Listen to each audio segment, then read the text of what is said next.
right, good evening, everybody, and welcome to Carving It Up right here on YouTube as well as on X, Twitch, and on Instagram. I'm Bryson Carver. It's great to be with you on a Monday in a different location, I got to say, as you can tell by, I guess, my background right now. I am in New York City, so we'll get into more of why I'm there or why I'm here, you know, as time goes on. You'll see some announcements on my social media and things of that nature, but just for the moment, like I said, we are unfortunately not live, as I always say, if I'm doing a pre-recorded show, which we're doing at a little after 9 a.m. Eastern Standard Time. If there's anything in the world of sports that has happened at the time that you're watching, I am aware of it, just not the time that you're watching me. Boy, do we have a lot to talk about today. I'm going to talk about the Chiefs. I think they're dead. I have been a Chiefs defender over the years, but I cannot defend what I saw last night, really, except from one player. Talk about that. Houston's defense is outstanding. They are a legitimate Super Bowl contender. Also getting the college football playoff, very controversial decision. They decided to put Miami in over Notre Dame. I'll explain to you why they did make the right call. And a couple of my big issues with the playoff as a whole. Talk about Josh Allen's just superhero performance against the Cincinnati Bengals. Green Bay knocking off Chicago. My Steelers, I guess I'm happy about it, right? We're first in the division. It preserves mediocrity, but it also means we could make the playoffs, which means maybe the Tomlin, playoff streak comes to an end this year. I don't know. Talk about that. Recap of the rest of week 14 around the National Football League, and of course predictions for Chargers versus Eagles. So appreciate everybody stopping by. Again, this is my first time in New York, first time in New York City. So very, very excited to do the show from here. I wish if I were a Batman purposes, I could be saying nice things about the Jets, but unfortunately I cannot. So let's go and get started. But first, well, pack them up, send them home. It's over. Kansas City Chiefs are done in 2025. They lost last night 20-10 to the Houston Texans. I did take Houston plus 3.5, but Kansas City to win outright. Honestly, just for the sheer sake of I'm not going to bet against the Chiefs. I'm not going to bet against Patrick Mahomes until they are officially done for the year. I know mathematically they're still alive, especially with Indianapolis and the Daniel Jones injury. That's the one team they really have a tiebreaker over that's in the playoff race. They do play the Chargers.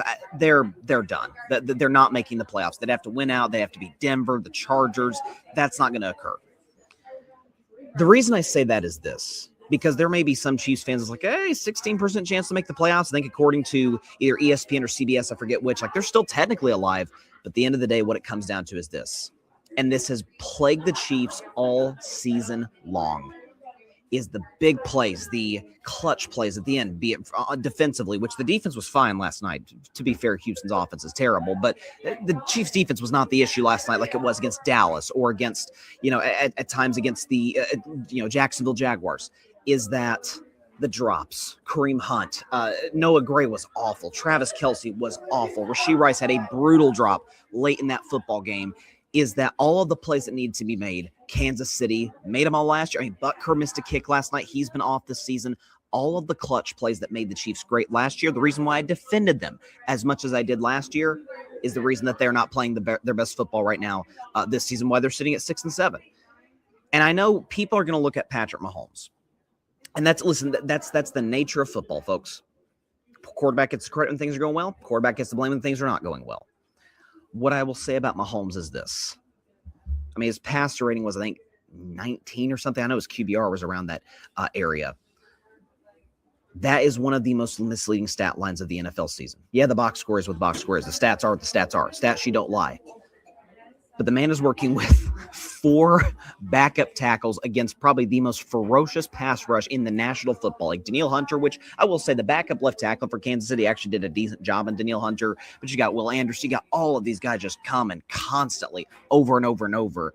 Is that he's running for his life. And you know what it honestly reminded me of? What did we talk about on Friday's show? Is that Mahomes' greatest struggles throughout the course of his career has been against pressure, has been with when his offensive line is beat up or is not, can't match up physically with a great defensive line. His 2 Super Bowl losses, Tampa Bay in 2020 and then Philadelphia last year. He was bad against Philadelphia. I didn't defend him there. I've defended him for 4 or 5 years on the Tampa Bay loss. I have never seen a quarterback work with, less of an offensive line get drop passes from receivers. He's trying to make plays. He's throwing, his chest is facing the ground throwing passes, and Tyreek and Kelsey can't catch a cold. That's what that reminded me of last night. I mean, the play in the first half where he's getting his face mask grabbed and he's side-arming it for a first down. Like, he is doing everything that he possibly can. He's using his legs. He's limping all over the field. He is not healthy out there. And he's giving absolutely everything that he has to try and give his team a chance to win. But in terms of the line play, it wasn't close. It was bad to begin with, and then, bam, Wanya Morris goes out in the game. It's like, you got to be – I mean, Tarico was like, you've got to be kidding me. First play of the game, then they lose another offensive lineman. And so all of the great clutch plays that made Kansas City great last year, be it a big Mahomes run, be it a third down conversion, be it Reed and the Chiefs converting on fourth down, which they didn't do late in the game last night, be it making big catches as opposed to dropping them, or in the case of Kelsey, not just dropping it, but popping it up so that Al-Shaair picks the pass off and basically ends the game. Butker misses a kick. That wasn't the case last year. And so all of the clutch moments that you needed from this team all season long, be it against the Chargers, Chris Jones makes a mistake. Be it against Philadelphia, Travis Kelce with, and again, another big drop that leads to a Philly pick, probably flips the game. Be it the Jacksonville game, Trevor Lawrence, by the way, Jags are playing well right now. Trevor Lawrence stumbles, falls over, runs it in for the game-winning touchdown. Dallas can't get a stop. All of these big-time plays. Mahomes up 3 in the fourth quarter in Denver, 3 and out. All of these opportunities. It's been right there for them. This Chiefs team is not very, very different from last year. Point differential is pretty similar. Mahomes statistically has actually been better this year than he was a year ago.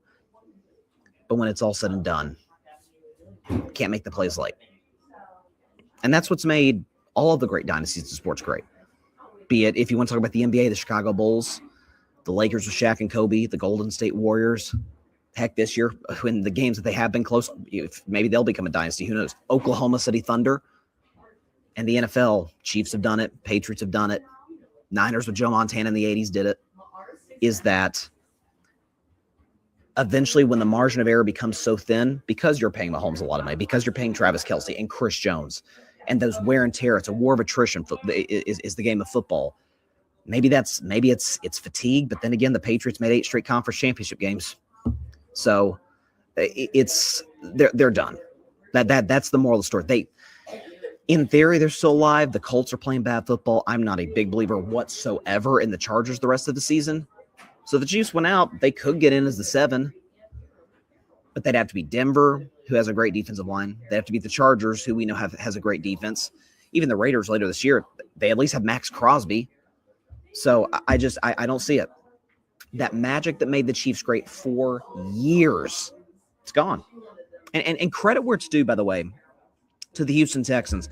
I'm still of the mindset that the 2 best quarterbacks in the world are Patrick Mahomes and Josh Allen. Texans have played both of them this year, and this is what they've done. We can show you the graphic. That's insane. No touch. Josh Allen and Mahomes combined against the Texans this year. No touchdowns, 5 picks, only a 56% completion, 208 pass yards per game, and a passer rating of 43, which is awful. And if you look at what Houston did in the second half last night, they were nothing short of sensational. 2 picks, 3 forced incompletions, 28% completion allowed, and they won on 41.7% of their pass rushes. 41.7% pass rush win rate, which is off the charts. And so that was really, really impressive on the part of the Houston Texans. And so for Kansas City, we'll see how they bounce back moving forward. But I think at this particular moment in time, if you tell me they beat the Chargers next week, won't be shocked. But I think they're dead. I just can't see them winning 4 games in a row. And as for Houston, let me put it this way. If the Denver Broncos are a Super Bowl contender, then the Houston Texans are a Super Bowl contender. You say, well, the records are different. Houston's won 5 in a row. Houston's done with their offense not playing their best ball. Bo Nix was good yesterday, to be fair. Denver's offense was solid yesterday, but by and large, Denver's offense has been kind of a what did J.J. Watt call Andy Dalton a Red Ryder BB gun? I mean, it's been off. They scored 10 on the Raiders for crying out loud earlier this year before yesterday. This Houston Texans offense is not special. Nico Collins is an excellent player. They've got an okay running game. That defense is unbelievable. Unbelievable. They've got the best corner in football in Derek Stingley Jr. Respect to Pat Surtain. Pat Surtain's the man, reigning DPOY. Stingley is the best corner in the league. Shutdown corner. They don't have one great pass rusher. They have 2 great pass rushers. And again, kudos to the backup tackle for the Chiefs, who did, I think at one point, I think Danielle Hunter had like a 4% pass rush win rate or something like that. They showed on the broadcast last night on NBC. But Danielle Hunter's amazing. They spent money on him. He's been great. Will Anderson is a spectacular talent. You've got Henry To'oTo'o. You've got good guys in the back end of your secondary. Al-Shaair at linebacker. They're absolutely stacked in every shape or form on the defensive side of the ball. Is that when you have I saw this stat, and this is remarkable.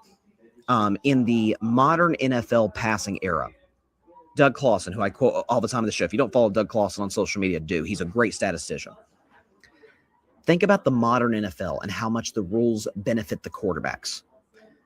The Texans are the only team in the last 40 seasons to allow under 225 pass yards in each of their first 13 games. And they played some good quarterbacks. They played Mahomes last night. They played Josh Allen. They played Matthew Stafford. Some of the better ones in the league. Doesn't matter. Doesn't matter who they have out there. And it's a credit to D'Amico Ryans. You saw it yesterday to a degree with the Washington Commanders and Dan Quinn. And kind of the opposite side of the spectrum is the bare minimum of being a half-decent coach in the NFL. What's your sensibility? What's your side of the ball? How good is that side of the ball?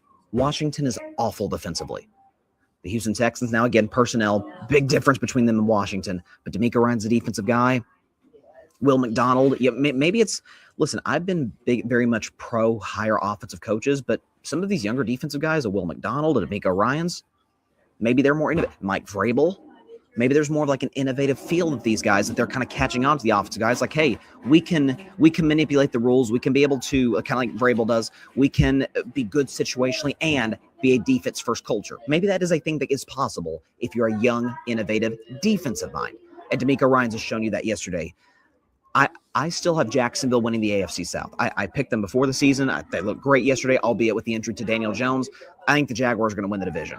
But if you are Pittsburgh, if you're Jacksonville, you do not want Houston in the first round at all, because that is a style of football that travels really well. Houston's a dome team. You saw that offense yesterday. They had moments. Nico Collins made some plays, but outside of that, they were really hard to watch offensively. Chris Jones had a good game last night, to his credit. O-line's not great. That defense is unfreaking believable. And if they win the division, too, my goodness, they've won a playoff game the last 2 years at home. They've invested in their defense. They got a defensive coach. And listen, they ended Kansas City's season yesterday, but going forward for Houston, that's a team that can win a lot of games. That's a team that can win a lot of football games the rest of the year and potentially win. If you told me the Texans are in the AFC Championship game, won't be shocked. Like, to use an AFC South comparison, wouldn't it be kind of similar? Remember the Saxonville defense in 2017, the Jacksonville Jaguars? They had Calais Campbell and Jalen Ramsey. I remember Miles Jack was a good linebacker back in the day. Remember they had all of those guys?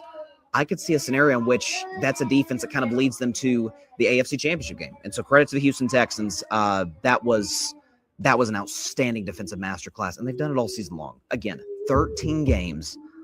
They've held all the quarterbacks they played under 225 passing yards. That has not been done in the last 4 years. And again, the rules today, they protect the quarterback, they protect receivers. It is a very pro, and I'm okay with it, by the way, a very pro passing game set of rules. And the Texans have still been able to dominate the way they've dominated. Pass rush, secondary, linebackers, they're great in all three phases and all three levels of their defense.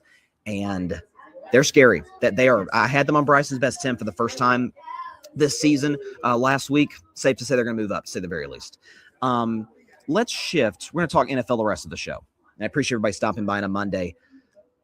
Let's shift to the college football playoff, because that was to say the very least, a topic of conversation. First of all, championship weekend was nothing short of chaos, and I loved every second of it. You had Texas Tech blowing out BYU, which I don't think surprised any of us. We saw what happened just a month ago in Lubbock. BYU's a good team. They do not match up physically with Texas Tech. Red Raiders have a great defense. They move the ball well on offense, and BYU just looked overwhelmed. Any case BYU had that they were in the playoff, it had to be a situation like last year with SMU.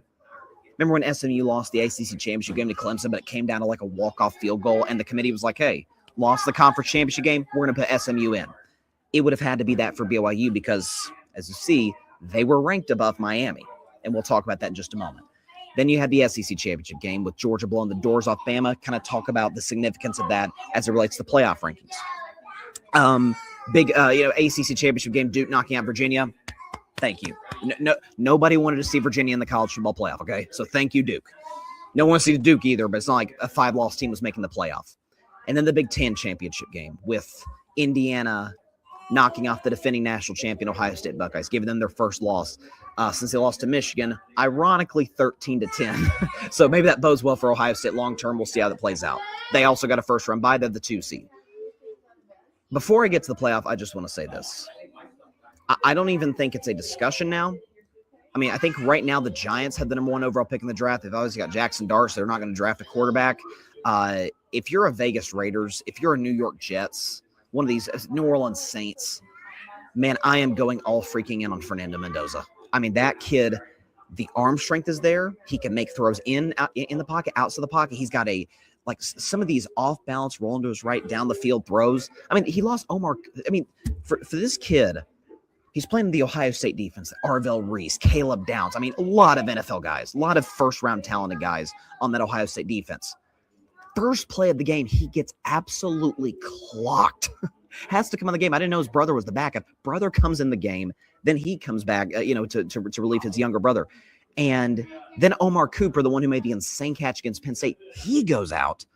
And it's like, oh my gosh, like nothing's going Indiana's way right now. And he takes the hits. He makes all the throws. We know Indiana, again, I don't want to take any credit away from the Hoosiers.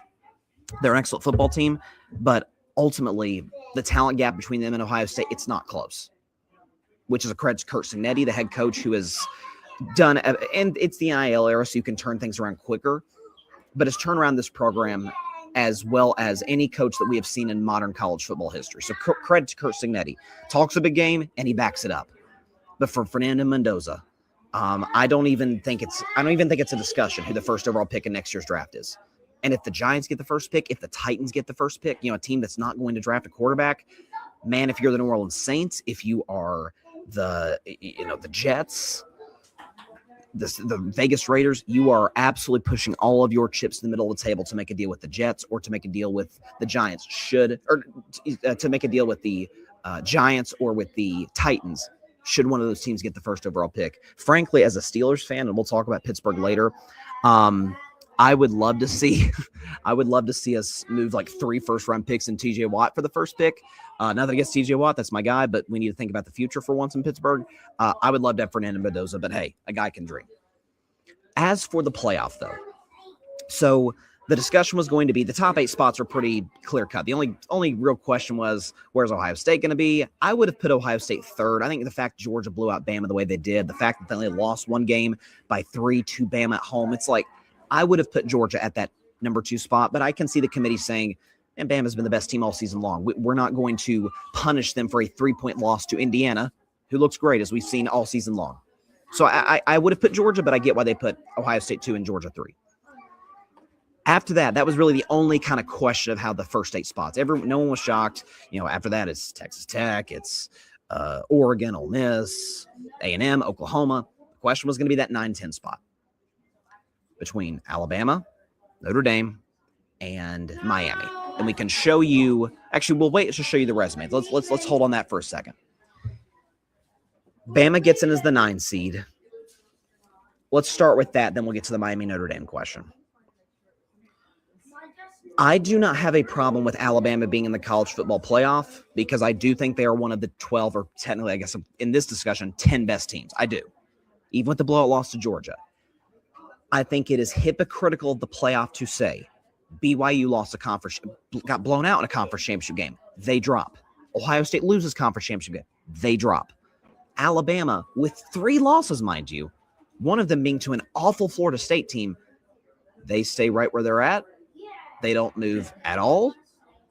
They stay exactly where they're at the number 9 spot after struggling at times with South Carolina, after struggling with 5-7 Auburn, after losing to Florida State. They don't drop 1 spot with 3 losses.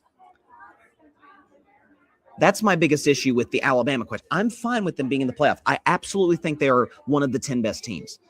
But as we're going to talk about with Miami and Notre Dame, the games have to matter. The full brevity of the season has to have some significance. If they're going to say Miami and Notre Dame matters in week 1, well, they have to say Alabama, Florida State matters also in week 1, and a bad Seminoles team blew out the Tide. That's what happened. I get it was week 1. If those teams played tomorrow, Bama would crush Florida State. I truly believe that. But the games have to matter the way that they happen. And so I did not like the fact that Bama stayed at the 9 spot. But now the big question. Miami, Notre Dame. And now we can show you the resumes. And this is almost directly from ESPN. This graphic will show you.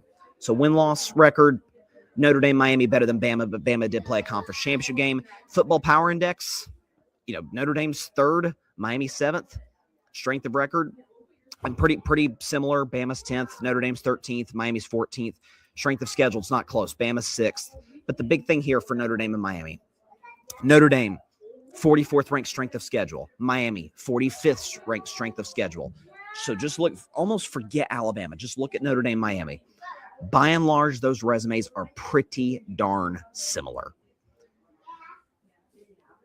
When it comes to the 12-team college football playoff, and I'll talk about the James Madison Tulane aspect of it in a few minutes. If you don't get in, I kind of don't have sympathy for you. Like there were years for the 4-team playoff. It's like, okay, we know who the 3 best teams are, and then you just put in whoever's the best 4th best team beyond that. But we know number 4 is not going to do anything. Like Washington in 2016, there was a year Michigan State got in. It's like they're not going to win the national championship. But NIL, transfer portal, conference realignment, it's changed things. It's a new world in college football, so I have no problem with there being a 12-team playoff. But if you don't get in, if you do have more than 1 loss, if you really don't have a signature win on your resume, I'm not going to cry tears for you if you missed. If you're Texas and have 3 losses,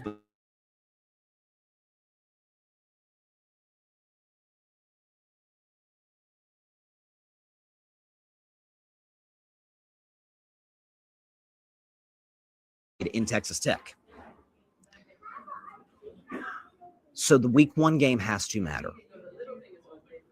And listen, people have issues with the fact that Notre Dame was ranked above Miami coming into the week, and then neither team plays this week, and then Miami, leapfrogs Notre Dame. I get that. For all the games play out the way that they're going to play out, and then go by the complete resumes. The resumes are nearly identical. I'll show you one more time. Here you go. Win-loss record, same. FBI, Notre Dame's 4 spots above Miami. Strength of record, they're 1 spot above Miami. Strength of schedule, 1 spot above Miami. Tomato, same teams. And Miami won. I'm sorry. And if Notre Dame, if you just beat Texas A&M, I get there were some officiating calls that didn't go in your favor. At the end of the day, man, you were at home. You should have had the better team in that situation. And I've always said, if you need an officiating call to go your way to win, you did not play well enough to win. Because if you needed an external break to go your way, that's on you. And then Notre Dame says, we're not going to play a bowl game, screwing some of these seniors out of one last opportunity. When I think they were going to play BYU. Like, come on. Like, give the guys – I don't know if that was Marcus Freeman's call. It was certainly – I imagine the athletic director had the biggest say in it. That's chicken you-know-what from Notre Dame. I hate that. I'm not a fan of bowl games in general. I would not be mad if they got rid of bowl games entirely. But that's ridiculous on the part of the Notre Dame Fighting Irish. And so that makes me feel, I guess, even a little bit better that Miami got in. So the games have to matter. Resumes are almost identical. And Miami beat them head to head. I think it's pretty cut and dry. Like, they played a football game this year. That's the first thing they showed on the playoff selection show yesterday. They go over the criteria that the committee uses. The very first one they showed, head to head. These teams played head to head. It was 27-24 Miami. Notre Dame made a great comeback in the 4th, but if you watch, Greg McElroy pointed it out on the broadcast yesterday, and he was 100% right. If you watch that game, football's a game of, game in the trenches, right? Miami kind of pushed Notre Dame around a little bit. CJ Carr, quarterback for Notre Dame, kind of running for his life. Like, I'm sorry, that's why they got in. But the biggest issue in all of this, and the reason that there is so much debate, the reason that we are splitting hairs between Miami and Notre Dame, is because we need to make one more final alteration to the college football playoff. We made it after last year, whereas, wait a second, the conference champions get automatic buys. You mean to tell me Boise State gets a bye just because they have one great player, Ashton Genty? That doesn't make sense. So they changed that this year. Conference champions don't get an automatic bye, but they obviously 4 or 5 highest ranked conference champions get in the playoff. I'm sorry, Tulane and James Madison don't belong anywhere near the college football playoff in any way, shape, or form. Now, maybe they can prove us wrong. Maybe Tulane, who got blown out by Ole Miss earlier this year, so that's something. Maybe Tulane can go to Ole Miss and put up a real fight. Maybe James Madison can shock the world against Oregon. I would be stunned. I would be shocked. If they do, okay, then maybe there doesn't need to be any alterations. But the talent gap, future players going to the NFL, I mean, this stuff matters. And so, like, the fact that is what potentially robbed us of a Notre Dame getting in, the rankings would have said BYU would have gotten in as the 12 seed, which I personally would have had Texas over BYU. But again, neither team got in, so it doesn't matter at the end of the day. We need to make that alteration. Either extend it to 16 teams, which I don't love, or get rid of the 5 highest ranked conference champions automatically get in. I mean, there was about 2 minutes on Saturday night where it was, could Duke get in? Come on, man. Like that should never be a discussion in any way, shape, or form. And so, but I think as far as the Miami Notre Dame question, I think the committee got it right. And as far as Alabama, I don't have an issue with Bama getting in. I do have an issue with them not dropping it all. You say, well, they beat Georgia. Yes, but they lost to Oklahoma. That's not a bad loss. Oklahoma's got an amazing defense. They play Oklahoma, by the way, in a couple of weeks. But they also lost to Florida State week 1. And the Seminoles ended up being awful. So that stuff's got to matter. And get blown out by Georgia. Like that, the games have to matter. So I wish they would have kept that same consistency with Bama as they did with Notre Dame, Miami. But I think the committee made the right call. Do I think Notre Dame's a better team today than Miami? Yeah, I do.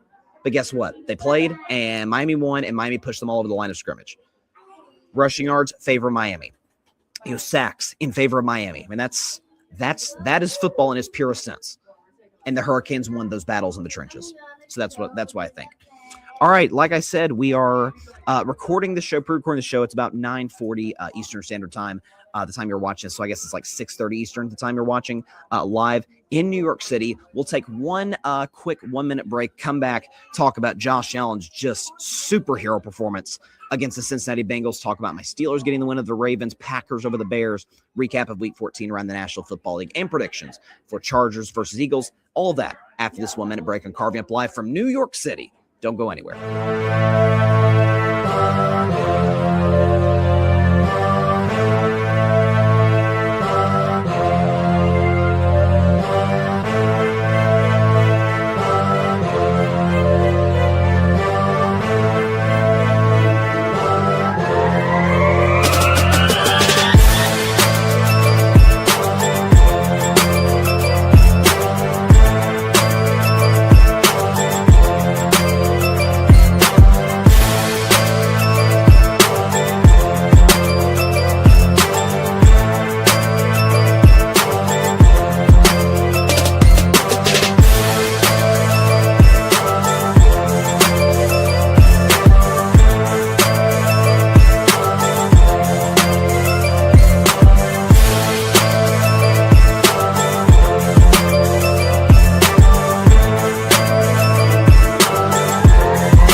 Welcome back to Carving It Up. Appreciate everybody stopping by on a Monday. Like I said, a pre-recorded show from New York City. I will give y'all more details as time goes on as to why I'm in New York City, but you'll definitely want to stay on the lookout for all of those things. It's gonna be very, very fun. I did want to talk Bills and Bengals in what was the best game of the 1 o'clock window. There were some good ones, but this was just a classic elite quarterback duel between Joe Burrow and between Josh Allen. So listen, I said I picked the Bills to win. I took the Bengals to cover. So the fact that backdoor sort of cover by Cincinnati, kudos to them. That was appreciate y'all for that. I probably should have included it on Betting Man, but it is what it is. 1 and 2 week, it's become the norm at this point. Joe Burrow was sensational for 95% of this game. I mean, accurate, moving well, hitting T. Higgins. I mean, he was great.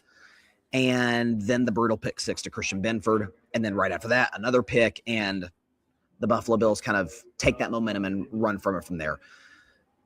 Josh Allen's just freaking amazing. He's awesome. Show Josh Allen's numbers. I mean, come on, this is insanity. 4 total touchdowns, no picks, 78% completion, 329 total yards, 139 rating, 96, 0 to 196 QBR. And you see right there at the bottom, he is the only quarterback ever with 3 seasons of 20 pass touchdowns and 10 or more rushing touchdowns. And again, Josh talked about after the game, talked about the Buffalo Bills getting the W. Take a listen. I'm just trying to make plays for my team. They worked their tails off. I mean, this was a really good team that we just played. One of the best offenses, one of the best quarterbacks in the NFL, and really of all time. The dude's an absolute stud. So to find a way to get this dub the way it happened, I'm very proud of our guys. It was a win Buffalo needed. There's no question about it. And again, with Indianapolis losing, with Kansas City losing, the fact that Houston could have been on their tail because Houston has the tiebreaker over Buffalo from that game a few weeks ago, that was a huge win for the Bills. They play the Patriots next week. They're road favorites at New England. That's going to be a really fascinating game to watch because I think the Patriots roster is better. With respect to Drake May, Josh Allen is just a superhuman talent. And it goes to show you, man, if you give, because I was talking to my buddy Josh Tariff, shout out to Josh, who's been on the show multiple times, and he was talking about the Chiefs game last night. Like, it just goes to show you one player cannot carry a team on his back. You know, Josh Allen came pretty darn close to that. I mean, his leading receivers were tight ends. It was snowing. It was bad weather. Now, you can say the Bengals defense is terrible, but so is Josh Allen's defense, so he knows he has to win a shootout. Cincinnati's desperate, and he was nothing short of sensational. I mean, the accuracy was off the charts. It was the whole Josh Allen package without the turnovers, by the way. And Josh actually talked about it. We don't have the soundbite, but he was talking about with Pam Oliver after the game for Fox. He said, like, if I can just cut out it was something along these lines, like the risk reward. And I'm like, thank you, Josh. I've been saying that for years. Like that has always been the biggest issue with him is I'm okay with quarterbacks taking risks. I want quarterbacks to take risks, but there's a difference between being aggressive and being reckless. Josh, in many cases, has been reckless. He is, I mean, remember the chest pass against Tampa Bay about a month ago? It's like that had no chance of working. What were you doing? And it's those plays he has to cut out. He did not make a single one of those yesterday. I mean, the long run for the touchdown, just throwing bombs all over the field. I mean, the man's working with, Brandon Cooks, who's on his, 17th team. Respect to Brandon Cooks, but he's bounced all over the league, to say the very least. You got Gabe Davis. I mean, this is not a special wide receiving core by any stretch of the imagination. The Keon Coleman pick bombed. Again, they have the good tight ends, obviously, in Dawson Knox and in Dalton Kincaid. But aside from that, man, this is not a talented Bills offensive skill position group. They have James Cook. They have a good offensive line, so that helps. But my gosh, he's not working with great athletes out there. Burrow was. He's got one of the best, if not the best, receiving duo in the National Football League. Chase Brown has been playing better as of late. Both teams have bad defenses. I thought it would be a high-scoring game, and Josh was truly remarkable in every sense of the word. And, as for Cincinnati, they're done. Like that goes without saying. The Bengals are done. Had they won this game, gotten to what would they have been, 5-8 or 6-8, 2 games or 1 game back essentially of the or they would have been 5-8. I'm sorry, 2 games back of Pittsburgh with an easier schedule than the Steelers. Could they have run the Steelers down? Could they have run the Ravens down? Sure. I don't think that's off the board whatsoever. So like that's something that was on the table for Cincinnati. Now that's dead. They're 3 games back with 4 games to go. The Bengals are done, and whether the Joe Burrow trade stuff will be a story in the offseason, only time will tell. I imagine it will at least be talked about. I imagine Joe will at least have a conversation with his agent about those things. But as for Buffalo, I was talking to my buddy Grady about this. Shout out to Grady Edwards, who's a big Patriots fan, and Patriots and Panthers fan, so he's had a pretty good year. Is that if there was ever a year for the Buffalo Bills to finally get over the top, it would be this year, right? Because Kansas City's not going to make the playoffs. Lamar Jackson very well might not be in the playoffs, although Josh has beaten Lamar twice in the playoffs, so you got to take that into account. The Patriots are excellent. The Patriots are the 2 seed right now. I think they're going to end up being the 1 seed, but they've never been in this spot before. Josh has been in the postseason. What would this be? 7 years in a row? First year was 2019, so 7 years in a row for Josh Allen. So he's done this rodeo. Right, he's played home games. He's played road games. None of this is foreign to him. He's played at Arrowhead Stadium. He's played in loud Houston. So this isn't a foreign concept to him. But I maintain now what I said at the start of the season. The number one reason I didn't pick the Bills to make the Super Bowl is that defense. Yeah, again, Christian Benford made a play late, but they're bad. If they're not turning the football over, they are awful.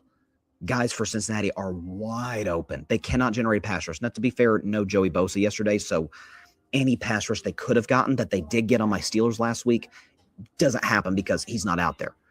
But listen, the Bills have a lot of holes in their roster, and Josh Allen fills almost all of them, certainly on the offensive side of the ball. This is not a special skill position group. It's an offensive line that's good but beat up. And do any of us really trust Sean McDermott that much at the end of the day? I mean, I've been saying for years, he's the Mark Jackson of the NFL. He's a good coach. He's a culture-building coach. He can come into a bad franchise and rebuild things, but he is not the guy to get you to the next level. And so Josh has done this multiple times this year against Tampa Bay. Obviously yesterday, against Kansas City, just these put the cape on and be the hero. And he did that yesterday. You can say Cincinnati's defense is bad. It is bad. I agree. It's terrible. But that was an outstanding performance by Josh Allen. And I'm hearing some like MVP buzz. I can't put him in the same discussion yet as Stafford and Drake May. I would put him on that tier 2 of MVP candidates with Dak, where it's, Dak has better receivers than Josh, but the defense is worse. Inexperienced coach. Like Dak has carried the Cowboys. Josh has carried the Bills. But I think Stafford and Drake May have just had better years, have been more valuable as it pertains to, wins and things of that nature. And so, but that Bills-Patriots game next week, man, what is the line for that game? Let me check that. It's Buffalo -1.5 in Foxborough. And I mean, imagine, it's going to be cold, although that doesn't affect Buffalo. They're used to play in upstate New York, so that's not a foreign concept to them. But they could get back in the division race. If they win this game over New England, they're a game back.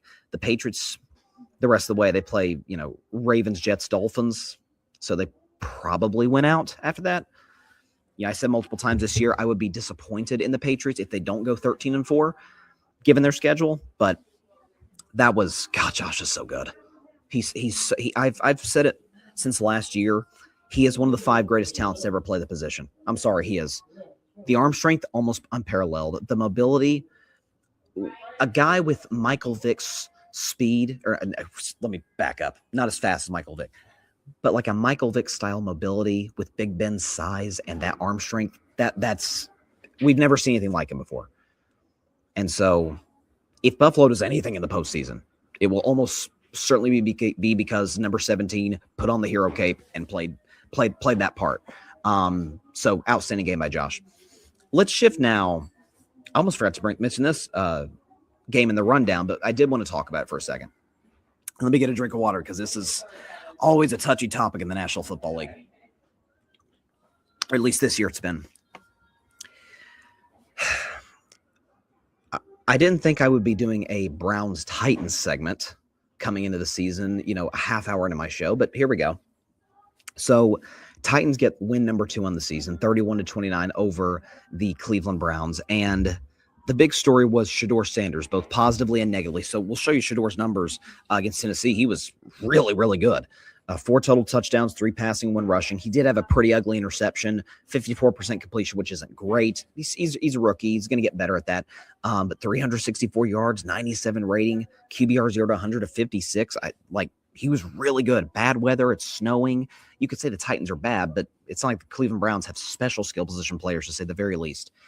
And the big story in this one is the 2-point conversion by Kevin Stefanski. So Shedeur's got it rolling. Shedeur drives the Browns down. They're down 8, score a touchdown, and he is not on the field for the 2-point conversion. They try and run some trick play. Shedeur talked about after the game. We'll go and play the bite. Shedeur talked about after the game, took up for his coach, and I think made some interesting points here. Here's Shedeur Sanders after the Browns lost to the Titans. Did you wish you had the ball in your hand in that moment to tie the game? If I'm out there any play, I would always have the ball in my hand, but that's not what football is. Sometimes you got to run the ball. Sometimes you got to kick a field goal. Everything. That's the game. That's the most important thing is the ball. So in any situation, of course you would want to, but I know we practiced something and we executed it in practice, and we just didn't seem to this day. So I would never go against, kind of like what the call was or anything. Did it work in practice? No, we just called it in the game and it didn't work in practice. You thought what? I don't think you call plays in a game that didn't work in practice. He did not inherit his dad's athleticism. He did inherit his dad's charisma. He's just great. And again, we're playing the soundbite. We don't have the video. We don't have the rights to show the video on the show, but just go on social media, go on YouTube and watch Shedeur Sanders press conferences. He's so cool, man. Like he's great. You could tell he's Deion Sanderson. He's fantastic. And he's also right. He's to his credit, and people were talking about, his maturity issues. Listen, I'm not going to say it was an A+ necessarily coming into the draft and things of that nature. Maybe how he handled his interviews. What I will say is this: he's great with the media, and that is critical. Aaron Rodgers still hasn't mastered it 20 years in. That is critical at being in terms of being a franchise quarterback, taking the hits when you don't play well, taking up for the coach. Like those are the things you want to see. Dak Prescott, I remember he came into the league and just immediately, oh my God, Dak's amazing with the media. And 10 years later, same thing. And Shedeur had that quality about him. I know everything in 2025 is, I don't know if it's the post-COVID era that we're in. I don't know what it is. Everything's a conspiracy. Everything is some evil force is working against, what I hope happens, so to speak. Because we're all, I don't want to say we're all, he's got his haters. Most of us are pulling for Shedeur Sanders, right? We saw him some of us saw him at Jackson State. Everybody saw him at Colorado. He's Deion Sanders' son. He gets drafted to the Browns, poor kid. And we want him to be successful. He's likable, great smile. Again, as you heard it in the clip, and I just said it, he's got his dad's charisma. Like, we're pulling for Shedeur Sanders. And so anything that works against him has to mean, okay, it's Kevin Stefanski and Andrew Berry and Browns management are the evil forces working against Shedeur. Yeah. Or it could just be, as it relates to the Dillon Gabriel question, it could just be the fact that the Browns have been the single most incompetent franchise in the National Football League at evaluating quarterbacks, other than maybe the New York Jets. And even the Jets have had some guys be successful. Is that drafting Dillon Gabriel in the third round? If the Browns didn't take him, was he going to fall lower than Shedeur? Probably. Dillon Gabriel's not a consistent NFL starting quarterback. No way. No way. I said that during the draft process. Small, arm straight's not good. Accuracy, like he's not an NFL starting quarterback. Shedeur can be. Shedeur's bigger. Shedeur has a bigger arm. Shedeur's more accurate. Shedeur can move in and out of the pocket, which Gabriel cannot do. And so maybe some of that comes down to Brown's quarterback incompetence, quarterback evaluation incompetence. Not, hey, they wanted to screw Shedeur over. I don't think that's the case. Shedeur said it in the press conference.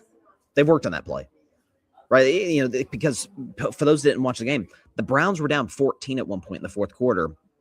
And we see coaches do this nowadays. I personally don't agree with it, but I think the analytics say to do it.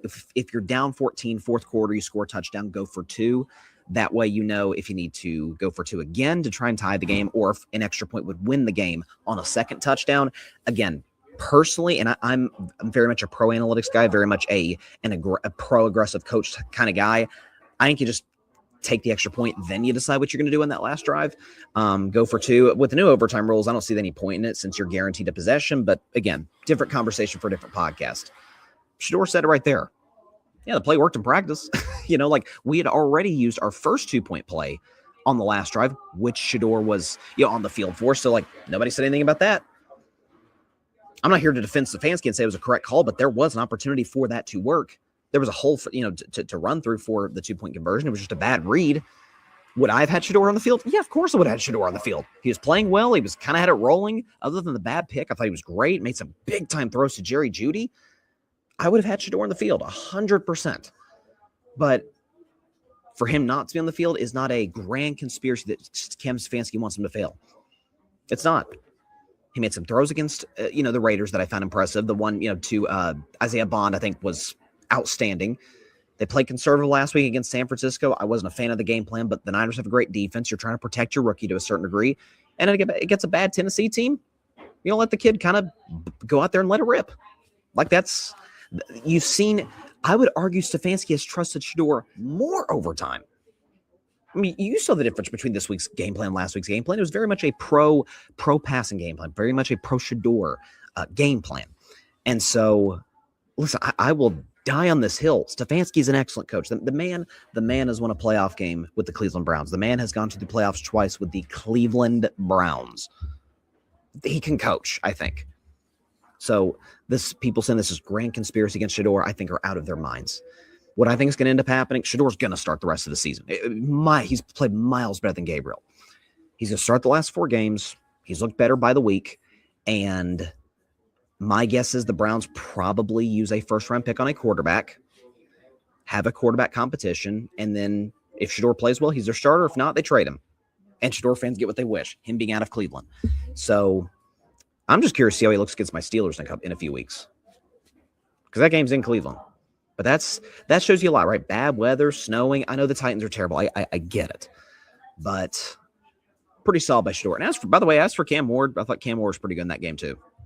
That's Cam Ward's first solid performance maybe of the season. And so you got to feel good about that if you're a Titans fan, right? Is that against that Browns defense, had a bad day at the office. Cam was pretty good. So, and now they don't have the first pick. Now it's the Giants.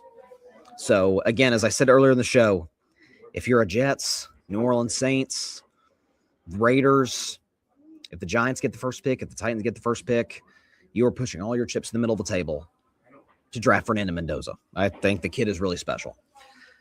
Let's talk Steelers. So what can I say? It is a black and yellow victory Monday. Black and yellow, black and yellow, black and yellow, black and yellow. Steelers win over the Ravens yesterday, 27-22. And if I'm one thing on the show, it is fair. It is, I hesitate to say like objective. I try to be as objective as I can be, but I hate it when people say like I'm objective, I'm unbiased. Bro, we're all biased. I don't care we're biased on everything in our lives, especially sports.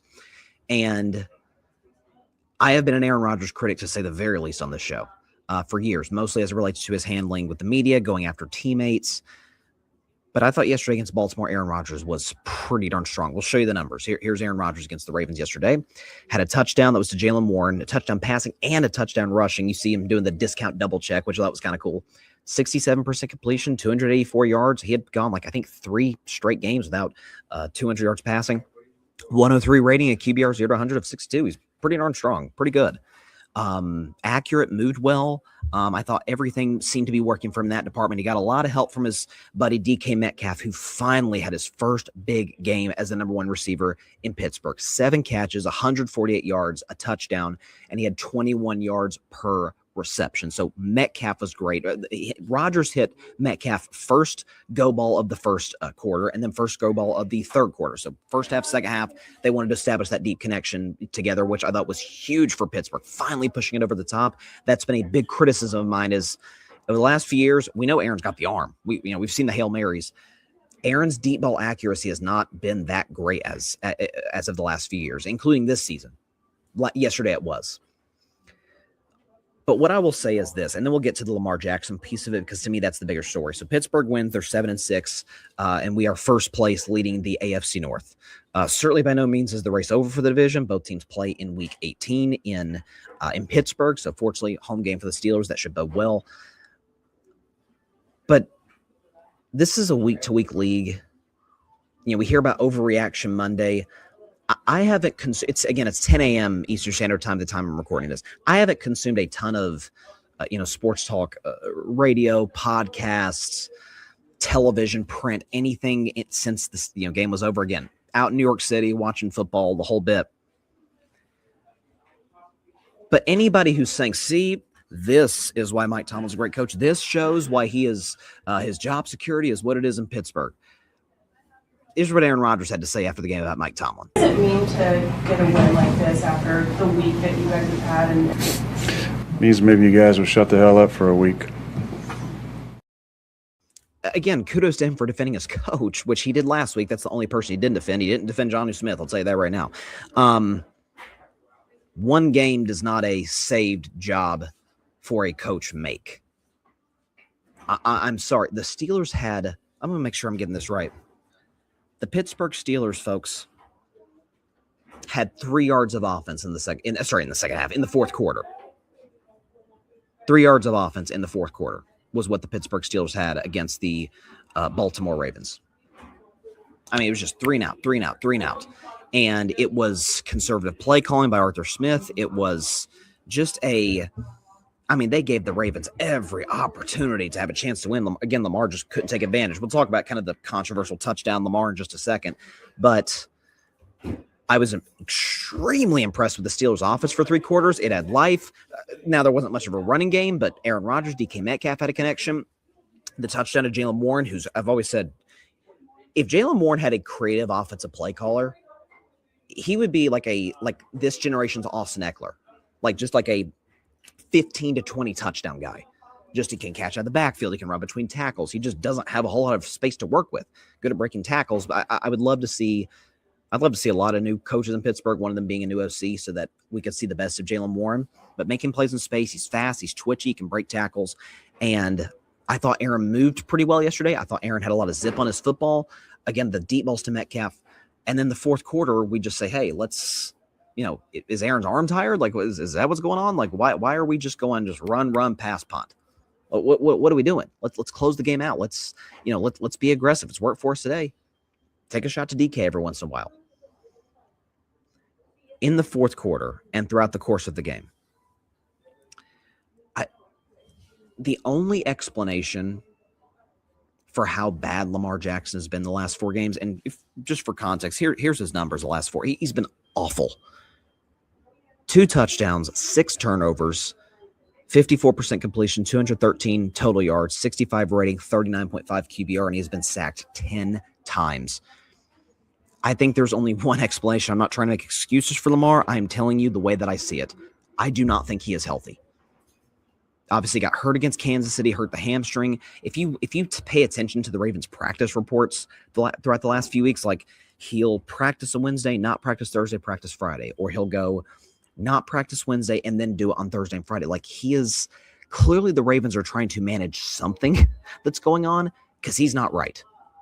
He's not hasn't seen the field well. The accuracy is off. The velocity, maybe he can't generate enough power in his throws that we saw him do last year when he had the best year of his career. I think he does not have it rolling at all.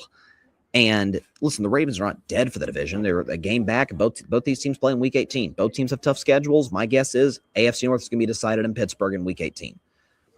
But with that being said, both of these teams are DOA in the first round. Whether they play Jacksonville, Houston, Buffalo, neither of these teams are going deep in the postseason. Neither of these teams, I think, are winning a playoff game. So as much as I'd like to come out on the show and just be happy, Steelers won. Listen, I'm glad we're in first in the AFC North. I hate the Ravens. I'm glad we won our rivalry game. But you saw the reports by Adam Schefter Saturday night, Sunday morning. If you didn't, he basically said the Steelers are going to decide whether to opt into Tomlin's last year of his contract for 2027. And that tells me if Tomlin doesn't, because I think they have till March 1st, my guess is they'll make the decision before then. If they don't decide to opt in, my guess is it's the John Gruden situation from about 20 years ago. I think they trade Mike Tomlin. Because Schefter said they're not firing him, which, again, as Big Ben Roethlisberger talked about last week, yeah, it's a guy who's been there that long, won a Super Bowl, been to another. You don't just fire him. You do what the Giants did with Tom Coughlin, mutually parting of ways. He's done too much for the franchise. I have no issue with that. Have this be a mutual parting of ways. But doing it in the form of a trade, now Tomlin has a no trade clause, so he might veto that. So he's got the power there. But trading Tomlin to a team like the New York Giants, potentially, maybe not the Miami Dolphins at this point, because McDaniel's doing a pretty good job right now. But to one of these teams that just needs a guy to come in, set the culture, I hate to use this word, standard, the most overused word in the Tomlin dictionary, and then Pittsburgh just restart, get some draft picks. I've said maybe move him to Tennessee for Fernando Mendoza, the first pick to get Fernando Mendoza. If the Titans get the first pick, again, a man can dream. A man can dream about a future franchise quarterback, but it's only a matter of time. And I know the Tomlin defenders and the Tomlin acolytes are just going to be, see, you guys don't know anything about what we're talking about, and Aaron Rodgers, you guys need to shut the hell up or whatever. Okay. I mean, there were still some major errors in coaching yesterday that I saw. There were still some major behind the times aspects of that game. Can't run the football, can't establish the line of scrimmage. That's kind of what you saw yesterday. And the Steelers were bad out in some ways. Again, a lot of Ravens fans, a lot of NFL fans were worked up about the Isaiah Likely touchdown being waved off late. Gene Steratore in CBS explained it well, and I think he's 100% correct. It's got to be catch, control, 2 steps. If you catch the ball in the end zone, 2 steps, and make a football move. The ball gets punched out the end before he makes the football move. That is not a catch. It's touchy. It's tight. I would not have been outraged if the refs had kept it a touchdown, but look at the replay. Look at the slow-mo. You got a professional official breaking it down. That's not a touchdown. And again, to Ravens fans who are saying that's why we lost the game. I will say it a million times. If you need an officiating break to go your way, you did not play well enough to win the game. I'm sorry. If you need external factors to go your way at home in a rivalry game when you have the far better quarterback on more rest than the Steelers have, I'm sorry. Like I have no sympathy for you. I just don't. So it's again, I'm so conflicted. I'm happy the Steelers won. I'm happy we're first in the AFC North. But A, do I think we're going to hold the lead? No. And B, do I think it's good if we do for the long-term health of the franchise to get Tomlin at Pittsburgh? Only time will tell in that regard. But listen, I respect Aaron defending his coach, and Aaron played well yesterday, by the way. Aaron was good. I just don't know if this is necessarily the best thing for the Steelers moving forward. So that's where I'm at. We're going to take a 1-minute break, one more break. When we come back, reaction to the rest of week 14 around the National Football League. There were some great games, some crazy upsets. I was terrible in my picks yesterday. That might have been one of my worst weeks of the season. We'll talk about that after the break here on Carving It Up.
Welcome back to Carving It Up. Appreciate everybody for tuning in on a Monday. Again, pre-recorded show from New York City. We will give you guys more information as to why I'm here. Should be back in studio hopefully on Wednesday to be able to do the regular Wednesday show, react to Monday Night Football, Bryson's Best 10, the whole bit. And so, not here for long, but definitely has been great to get in the sights and sounds. Went to, y'all know I love to read. I'm a big reader, and went to Barnes & Noble yesterday in New York City, and my gosh, that place it's a 4-story Barnes & Noble. Like it was crazy. Books everywhere. It was amazing. I got my first slice of New York pizza yesterday, which was quite good. Huge, by the way. My gosh, 2 pieces about the size of a entire box anywhere else. But enjoying the city, enjoying the kind of the vibe. It's chaotic, it's crazy, but it's Rice Sinatra said, if you can make it here, you can make it anywhere, right? So pretty great to be here and hopefully see some familiar faces while I'm here in the city. Do want to do a recap of the rest of week 14 around the NFL. So not far from where I'm at now, the Dolphins beating the Jets 34-10. This was one of my if I were a Batman games, and I regretted it about 5 minutes in. Man, the Jets have been covering like 5-6 games in a row leading to this point. I'm like, man, they're the best underdog bet in the NFL. And again, Tyrod Taylor goes down, then they have the backup come in, and it's just kind of a disaster. I'll say this. I mean, obviously the Jets are terrible. You're hoping, if you're a Jets fan, you're hoping you can get Fernando Mendoza and that you don't screw up the development process with him like you did with Sam Darnold and with others. But there are the 3 best coaches in NFL history, in my opinion: Bill Walsh, Vince Lombardi, and Mike McDaniel with his job is on the line. I mean, just the Dolphins are 1-6 now. They've won 5 of their last 6 games, and again, they're almost certainly not going to make the playoffs. They go to Pittsburgh next week on Monday Night Football. I feel very, very good about that matchup for my Steelers. It's one of the games I looked at late season, like, oh, yeah, that's a win. Buffalo, that's tough. Detroit, Baltimore. Oh, yeah, Miami's a win. Even Cleveland scares me a little bit. The way Shedeur's playing with that defense. The Dolphins are to play well. They ran the football effectively. They kind of feasted on turnovers against the Jets yesterday, but, God, the Jets are bad. And again, I've said for the last few weeks, with Aaron Glenn, who I loved in Detroit. I loved all of the Lions coaches, Campbell, Ben Johnson, and Aaron Glenn. There does seem to be a bit of a Brian Flores feel where the talent gap between them and other teams, they just don't have the players right now. But they're playing better yesterday, notwithstanding. They're playing better now than they did at the start of the season. They've been close these games. They've been, again, that's why I picked them to cover against Miami as a home dog. Tua's in cold weather. Like, there was perfectly legitimate football reasons to make the pick that I did, but gosh, Miami came in and just established the line of scrimmage. Tua was solid. They ran the football effectively. My man Jalen freaking Wright, Devon Achane, and that was pretty much all she wrote for the Dolphins. So 34-10 over the Jets. Saints over the Bucks, 24-20. All of a sudden, ladies and gentlemen, the Carolina Panthers are tied for first in the NFC South. Tampa gets off to this roaring start. Baker's in the MVP discussion, and now Tampa's in some trouble because they can't make the playoffs as a wild card team. The NFC South is only putting one team in the postseason. And for New Orleans to come into your house, I know the injuries are what they are. Emeka Egbuka had a brutal drop late in the game that probably cost Tampa Bay. But Bucky Irving's back. You've got Egbuka. Again, the big drop was devastating, but you've still got him. It's not like you're short on weapons, so to speak. I mean, Josh Allen's out here working with nothing. Mahomes working with nothing. And they've found ways at times to make it work. And so Baker hasn't been good the last few games, although to be fair to Baker, I'm kind of comparing him to Lamar. I don't think Baker's healthy right now. He hurt his shoulder against the Rams that Sunday night game a couple weeks back. It may have not been the worst idea in the world to have Teddy Bridgewater, hindsight's 2020, but have Teddy Bridgewater play against the Cardinals. I think you win that game. And against New Orleans, again, division rival, you're familiar with this team, but gosh, that's not a game you can lose if you're Tampa. Because they've got a short week. They play Atlanta. Falcons are terrible. They should win that game at home. But then the big one at Carolina. Then they go to Miami, who's playing well. And then they finish with Carolina in week 18. So this appears to be a situation where the NFC South, like the AFC North, I think, is going to come down to week 18. And if it does, is the week 18 game in Carolina or is it in Tampa? Let me check that. The week 18 game is in Tampa. Okay, so that bodes well for the Buccaneers. I've been to Raymond James Stadium. It is a legitimate home field advantage. Not quite to the level of like a Kansas City or New Orleans and the Breeze and Peyton days or a Denver or a Minnesota or Detroit, but that is a great fan base. But gosh, you cannot lose that game to New Orleans. The way Bryce is playing, Carolina's running the football. Obviously we can't roll it out now. They're tied in the standings, but Carolina could win this division. They absolutely could win this division. So that is a devastating loss for the Bucs. I want to separate these two things. My gloating and my genuine disappointment and just gut-wrenching feelings about an injury. So let's start with the, unfortunate news. So Jaguars beat the Colts 36-19. Daniel Jones is gone for the season with an Achilles, which is just, Evan Washburn asked Trevor Lawrence about it after the game, and you could just see oh gosh, I didn't know he had an Achilles. And you saw the frustration, slams his helmet. It's just, we have a lot of questions about Daniel Jones, understandably so. You can never, ever, ever, ever, not like there were questions, but you can never question the kid's toughness. He's out there playing the last couple weeks with a broken leg, and now he blows his Achilles. It's just, it's devastating. So prayers for him, speedy recovery. Hopefully the surgery goes well. Achilles surgeries now are just miles better than they used to be. So I imagine Daniel Jones is back with the Colts next year, probably on the franchise tag due to this injury now and due to the fact the Colts haven't been playing well as of late. Now it's Riley Leonard and Sam Rippon. Like they're thin at that position. And, we're well past trade deadline, so they can't just, go out and get somebody. So it looks like, and I liked Riley Leonard out of the draft at Notre Dame as like a mid-round pick. So But yeah, the schedule for Indianapolis does not get easier. They got to go to Seattle in a couple of weeks. Niners at home, Jaguars at home, at Houston.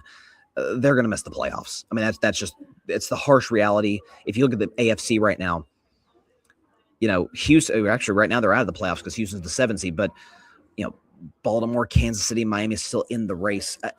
This team very well might finish 8-9. I mean that is absolutely on the board for this football team to go from 8-2 to losing 7 straight games, which would be devastating. But they're done. There's just no way around it.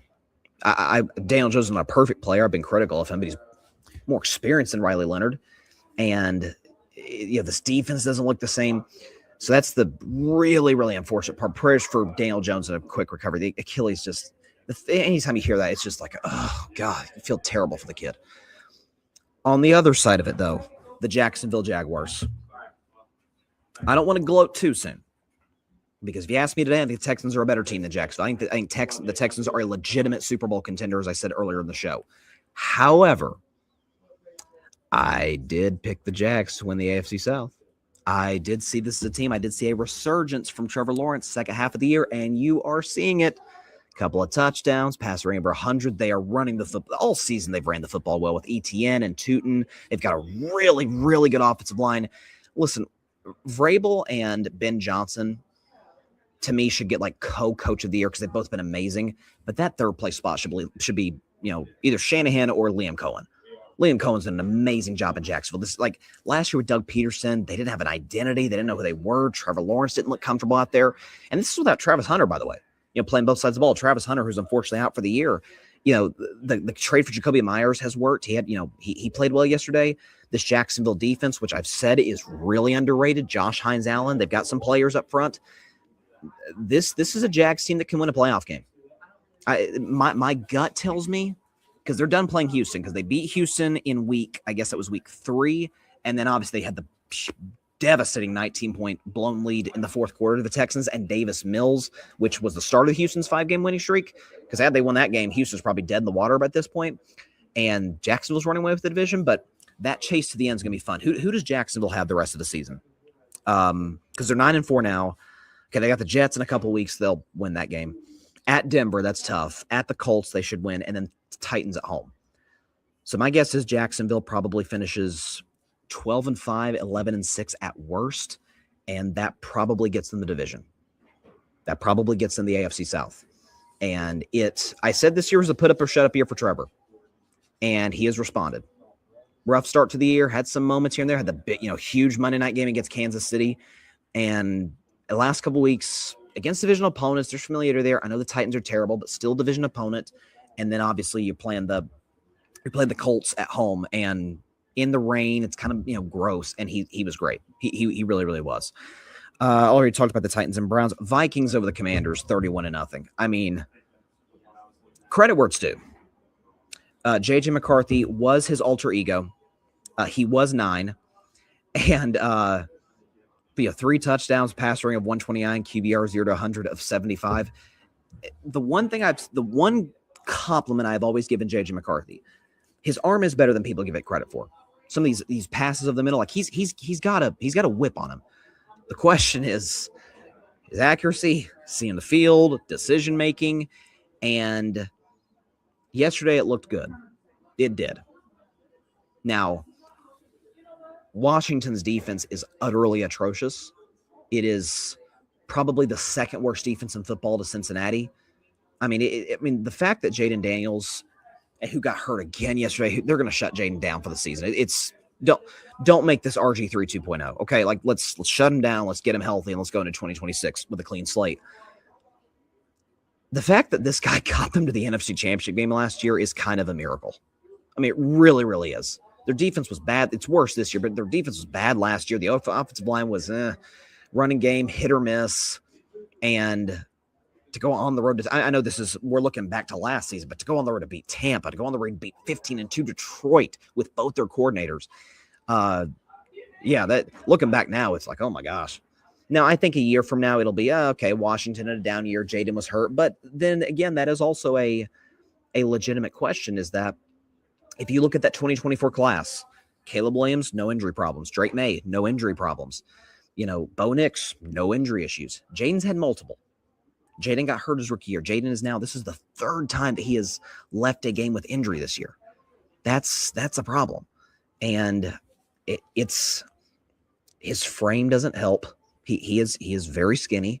Some of that's played to his advantage. He can move well. He's obviously got a huge arm, but that's the biggest thing for Jaden Daniels to do this offseason. Get healthy, number one. And once you do, try and put on about 5 to 10 pounds of muscle, because he's not going to last if that's not the case. And if you're Washington, invest in a defense and invest in an offensive line. Weapons are good. Running game's fine. You got to invest in both of those. Otherwise, Washington is going to waste another potential franchise quarterback. Up next, Seattle Seahawks, Atlanta Falcons, 37-9. It was a slow start. It was kind of tight early. What was the score at halftime? Because it was, it was 6-6 at halftime. And then Seattle's offense just goes on a roll. Sam Darnold, 3 touchdown passes, pass ring of 111. They ran the football pretty well. I have said this for about a month on this show. Of course, the Legion of Boom is on a different level. Legion of Boom is one of the greatest defenses in NFL history. Hall of Famers everywhere. You will not watch any of the 32 teams in the NFL, or any of the 31 other teams, I guess, in the NFL, and find one faster on defense than Seattle. I mean, those guys just fly to the football. The defensive backs, Eamon Warry, who I keep saying this, can't believe they stole him. Loved him out of South Carolina. Nick Eamon Warry, Devon Witherspoon, their pass rushers, DeMarcus Lawrence and Leonard Williams. I mean, they're fast, man. And that is, again, we talk about what translates to the playoffs, what translates to bad weather. That's one of them. And if you're a Seahawks fan today, Darnold has struggled against the Rams. That has been his bugaboo. He's been great against everybody else. He's been bad against the Rams. He's 0-3 the last 2 years. But you played them in a couple of weeks for the division lead, short week in Seattle. That's a big, big advantage for the Seahawks, not just because of the home field advantage, but it's Seattle in December. It could be rainy, wet, cold. The Rams can play in bad weather. We've seen that before. They almost beat Philly in the snow last year in the playoffs, but that bodes well for the Seahawks. But even if they get in as the 5 seed, that is every single bit of a Super Bowl contender as you will ever see in the entire NFL season. And so, big time win, 37-9 over Atlanta. Did what they were supposed to do. God, Seattle's good. And they're so well coached, too, on both sides. McDonald on defense, Kubiak on offense. I already talked Bills, Bengals. Broncos over the Raiders, 24-17. Again, it's the first time Denver's offense has looked like really, really good for a big stretch of the game. Bo Nix's stat line isn't going to blow you away. No touchdowns, passing, but, ran for one, was accurate. At one point, I think he was like 25 of 30. Just the Raiders need just a reset.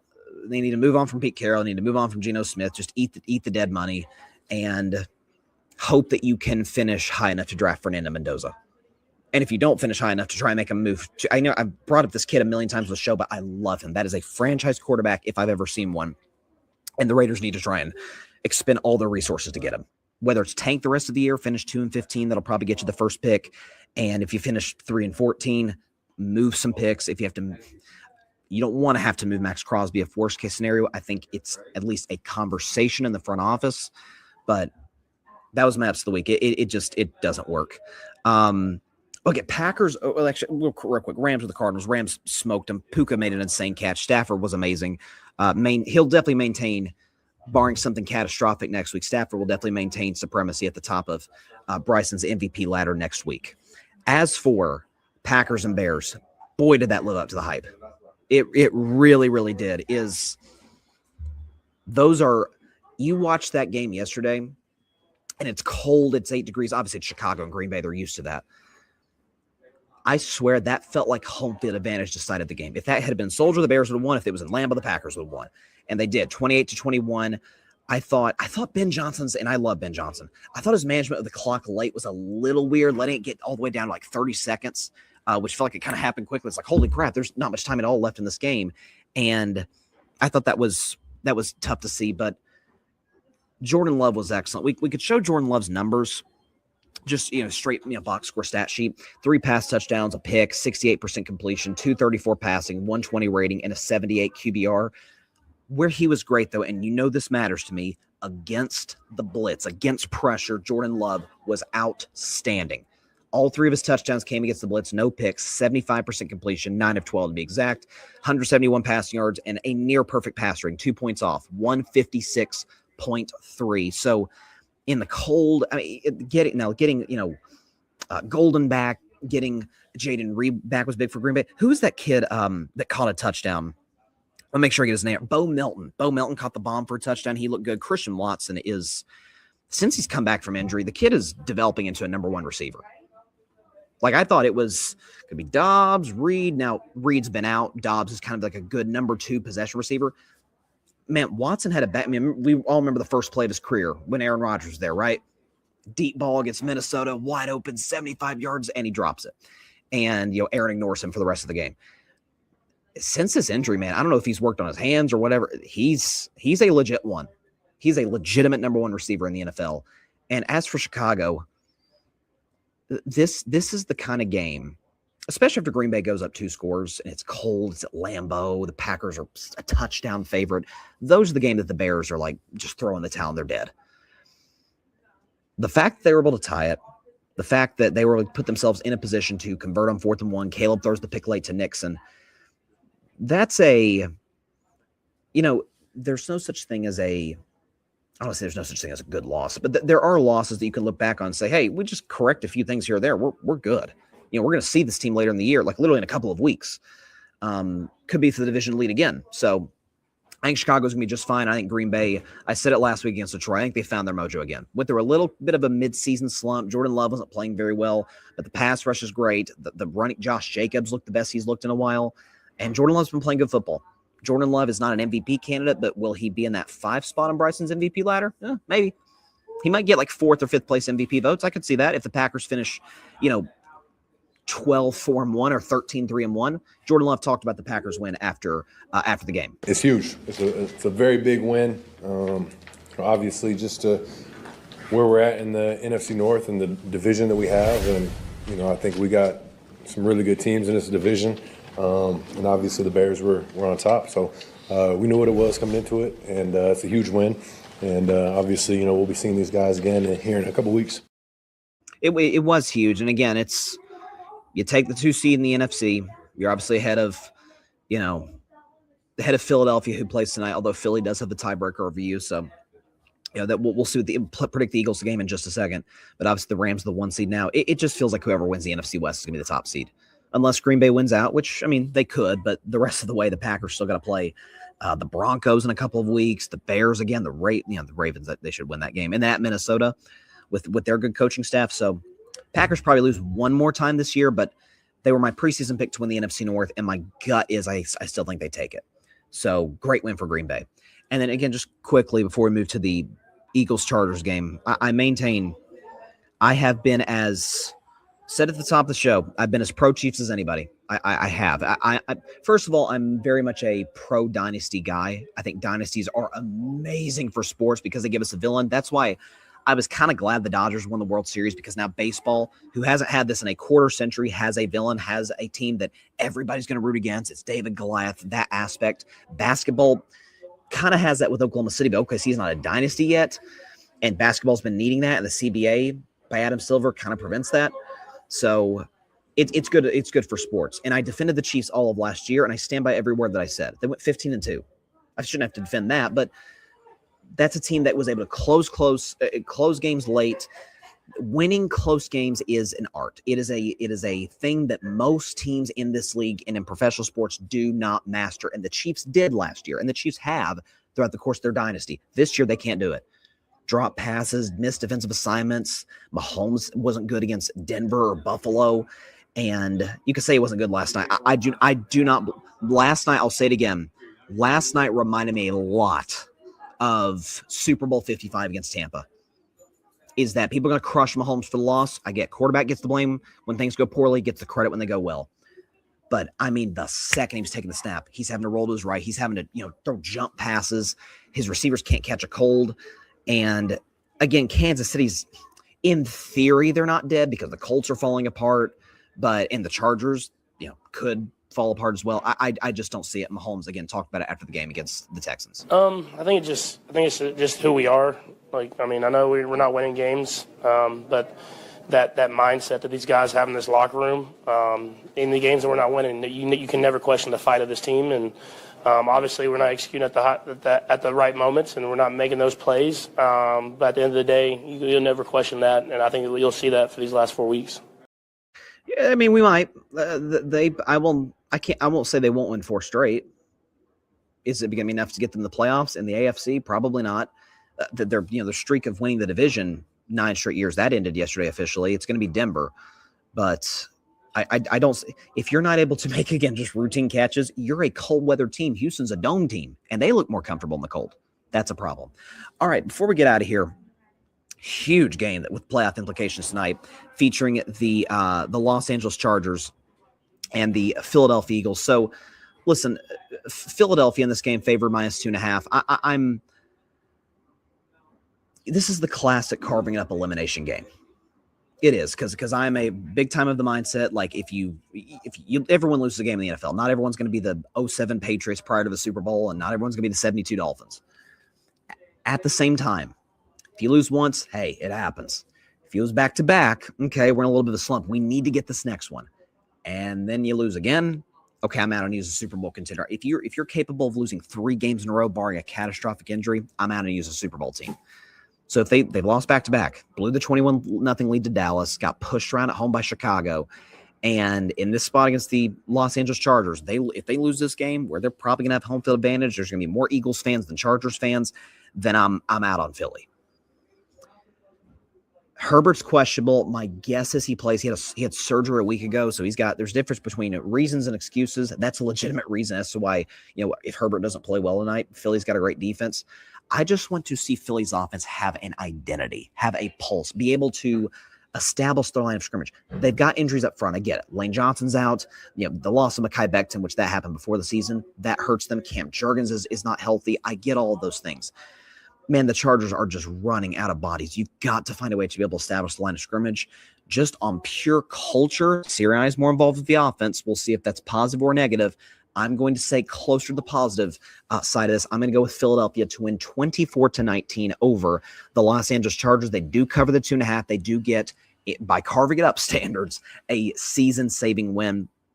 And if they win this game, I think they'll pretty much lock up the NFC East. Dallas can't catch them. If Philly loses, Dallas they have a pulse, they have a heartbeat. But I think Philadelphia wins this game 24-19 over the Los Angeles Chargers, who I think are in danger potentially of missing the playoffs. Although the Chiefs and Colts kind of fall apart, maybe the Chargers will be in. All right, that is all the time we have for today's show. Appreciate everybody stopping by as always. Be sure to catch Carving Up Live. Hopefully we should be back on Wednesday, 6 p.m. Eastern, 3 p.m. Pacific time, back in studio. But again, in New York City, I'll give y'all updates as time goes on once I am allowed to do so about why I'm here, why I'm being able to be in the city to do something related to carving it up. But we're live in New York City. It's the first time here. It's great to be here. And so we will see you guys back in Tennessee on Wednesday. Have a great week, everybody. Stay safe out there. God bless y'all. Peace out.